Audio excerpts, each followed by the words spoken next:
The anxiety sneak attack. Hey, I'm Sarah from mostmotion, and I'm here with another episode of How to Hack Injuries for every sports and fitness coach who wants to help their clients avoid the frustration of injury, but don't want to have to get all technical about it to help. So, why are we talking about anxiety today? Well, emotional stress is one of the biggest risk factors when it comes to injuries. So, it's really important that we identify and acknowledge that anxiety is a huge issue right now and show you how to do something about it. So I have notes on the wall because my memory is like a sieve. So if I keep looking to the ceiling, it's because I'm looking at the notes on the wall. I'm not just looking for divine inspiration. So yeah, the main point is that anxiety is really easy to miss. Okay, it's very silent. People don't want to say anything about it, and they hide it really, really well. So causes of anxiety can be anything from financial stress, it can be emotional stress like relationships, for example, the loneliness of not being able to see loved ones right now. It can be things like grief, it can be job pressures, it can be previous trauma, and it can be things like previous injury as well. And there's loads of reasons why people don't say anything about it when they're feeling anxious. It could be that they don't even recognize that it's a problem. It could be that something happened to them decades ago and they've forgotten all about it. They don't really see the relevance of it, but it's having physiological impact on them right now. It could be that they're just trying to forget the issue in their life right now. It could be they're just trying to forget all the pressures of what they're going through. So it could be a fear of not training. They might not want to tell you because they don't want to have you say, actually, you can't train today, or you're going to have to stop training. And it can just be something like shame. Okay, there's a huge, huge factor in a lot of anxiety. People feel shame about things. It might be that they're struggling with addictions like gambling or something like that. They're not going to tell you about it as a sports coach. Okay, so exercise can be an escapism for lots of people around this anxiety issue, and that means they're coming to you with these hidden problems and not going to tell you about it. They come to you for help, and it's your job to keep them safe. But like I said before, anxiety is one of the biggest risk factors for injury. So with increased anxiety comes an increased risk of injury. It's your job to keep them safe. You might not know anything about injuries. So it's really important that we talk about this subject today to help you get through it. Now, there's lots of coaches who are quite frightened of the idea of mental health issues, the conversations around anxiety, all that kind of stuff. But we are injury hackers, and that means we are simplifying everything. Now, it's important to recognize that the emotional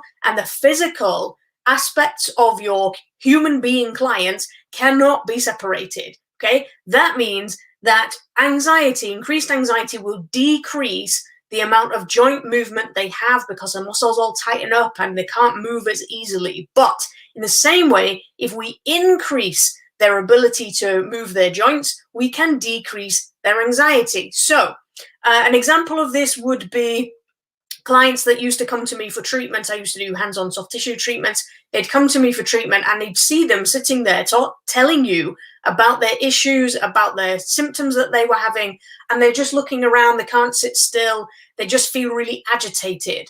And I came to recognize through lots and lots of experience with treating loads of people that this was a symptom of their spine, the tension around their spine being increased. So every time I had somebody in who felt really anxious about something, couldn't really sit still, felt like they had to be doing something all the time, the first place I would start would be the spine.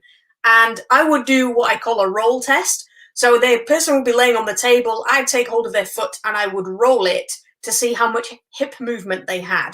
Okay, and most of the time you'd kind of get this amount of movement. So you'd have one foot in this hand, it'd do this, and then the side they were having problems with, it'd kind of move like this.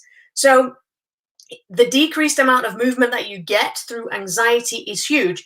And the reason I know that is because you decrease the amount of tension through the spine, and all of a sudden you've got movement on both sides. And people were constantly amazed at how much improvement they got just from me helping move their spine, because the spine feels like it's nothing to do with the issue that they were having. But the spine is the best place to start when it comes to anxiety, because it's the area that your brain and your body will protect the most. So if it feels like there's an issue with your spine, it increases the amount of protective mechanism, which increases the amount of tension. It's a self-fulfilling prophecy. So if we can decrease the amount of tension through the spine, it's really, really easy to do through movement, okay?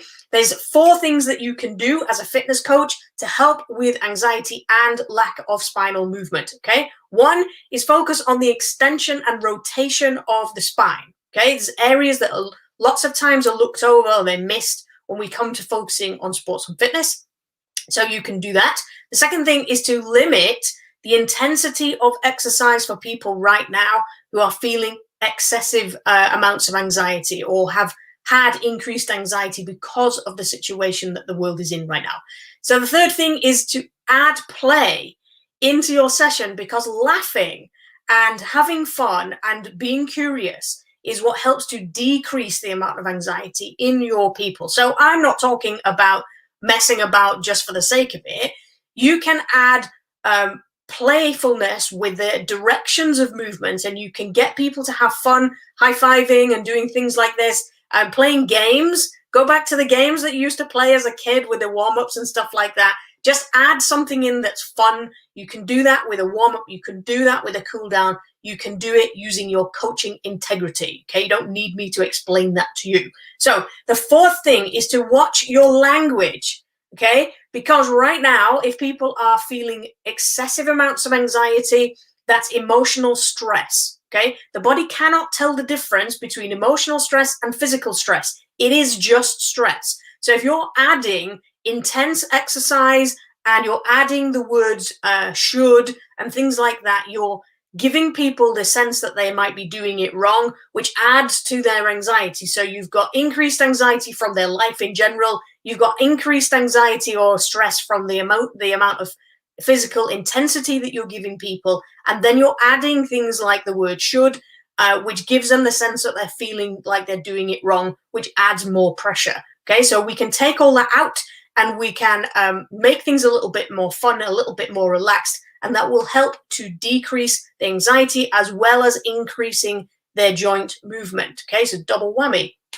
Now, anxiety has the power to derail all of your coaching, okay, all of your coaching efforts, because if somebody is suffering from increased anxiety, they are much more likely to self-sabotage. And by that, I mean they're not going to stick to the diet that they should be sticking to. They're not going to stick to the exercise routine that you've given them. It might be that they feel less motivated, or it might be they're totally opposite.